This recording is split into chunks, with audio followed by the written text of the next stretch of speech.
ఏవో లింక్ అసలు ఏం లేదండి. విచిత్రంగా అదే రైడ్‌లో చేశాను. అండ్ తర్వాత ఆయనలాగా 2 సినిమాలు రిలీజ్ అయినాయి. అందరూ అందరూ చెప్పారు. బట్ ఇంతకుముందు రైడ్ అప్పుడు కూడా నాకు నేను ఆయన కోసం స్పెషల్ షో వేసినప్పుడు తెలియని ఒక కనెక్ట్ ఉంది. నాకు చాలా అసలు చాలా ఏమంటారు, నేను ఎప్పటి నుంచో తెలిసిన వ్యక్తిలాగా నన్ను దగ్గర తీసుకొని మాట్లాడేవారు. ఆయన క్యాన్సర్ హాస్పిటల్ వాక్ కూడా ఫస్ట్ ఫోన్ కాల్ నాకే వచ్చేది.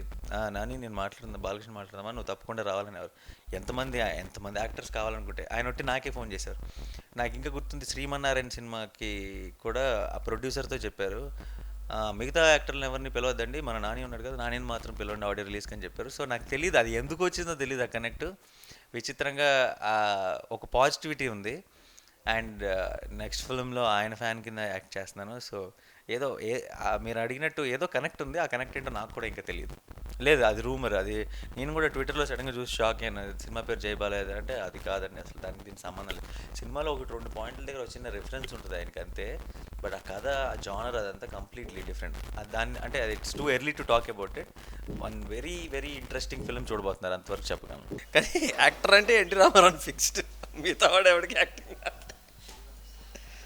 ఇప్పుడు మహేష్ బాబుకు ఉంది ఆ పేరు, బాగా చేస్తాడు. తన పర్ఫార్మెన్స్ కూడా చాలా చాలా క్యూట్గా ఉంది. అండ్ ఇటువైపు హీరోయిన్ కూడా అంతే క్యూట్గా ఉంది.